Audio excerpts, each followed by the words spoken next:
कहते हैं इस महायुद्ध की तैयारी ईरान 1979 से करता आ रहा था। उसे पता था कि एक दिन अमेरिका से खुलकर जंग होगी, वो लड़ाई जहां सवाल अस्तित्व का ईरान के सामने होगा।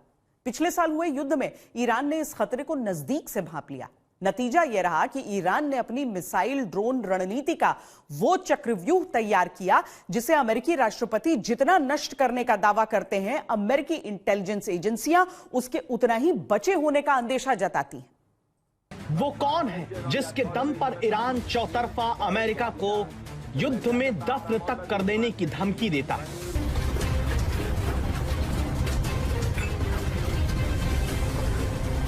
वो कौन है जिसके दम पर ईरान कहता है कि जमीनी जंग में अमेरिका को घेर लेगा?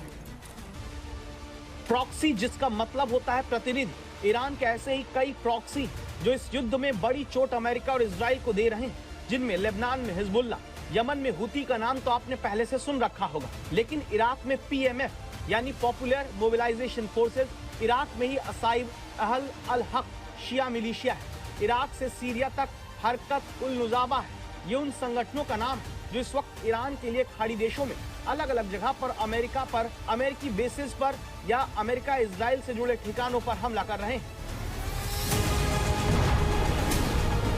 जैसे उत्तरी इजराइल के मोशाव अवीविम में हिजबुल्ला की तरफ से इस रॉकेट हमले की वीडियो को देखिए।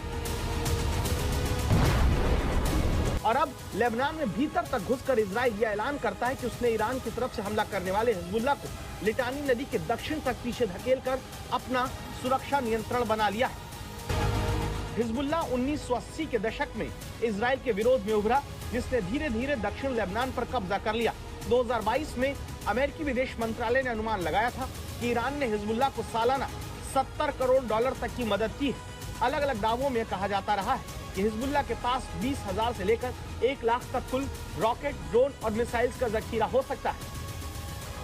लेकिन 2024 में हिजबुल्ला और इजराइल में चली लंबी लड़ाई के बाद अब दावा होता है कि उसके हथियार कम बचे हैं और इजरायली सेना ने उसे दक्षिण लेबनान में भी पीछे कर दिया।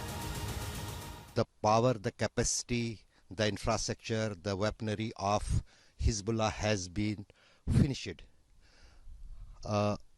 Is any fact in that? And also let me know that you have made claims on Thursday that you have damaged more than 100 Marwa tanks of Israel. What is the reality on ground here in South Lebanon, both sides of Litani River, this side and that side?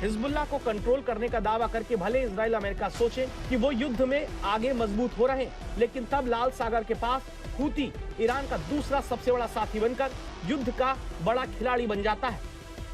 जो Hormuz की लड़ाई में Iran के मोर्चा संभालने पर Iran से 2000 kilometre दूर दूसरे हॉर्मुज यानी बाब अल मंदेब को चोक करके युद्ध को ईरान के पक्ष में रखने की तैयारी करके बैठा है।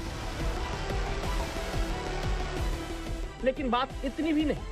यमन का हुती संगठन पहले से जमीनी जंग में भी ईरान का साथ देने का वादा करता रहा है, जो दावा करता है कि उसके 15 लाख से ज्यादा की ताकत वाले लड़ाके ट्रेनिंग लेकर हर तरह से जमीन की जंग में भी अमेरिका के खिलाफ उतरने के लिए तैयार है। तो क्या इन्हीं संगठनों के दम पर ईरान अब दावा करता है कि वो खाड़ी के चक्रव्यूह में अमेरिका को घेर लेगा?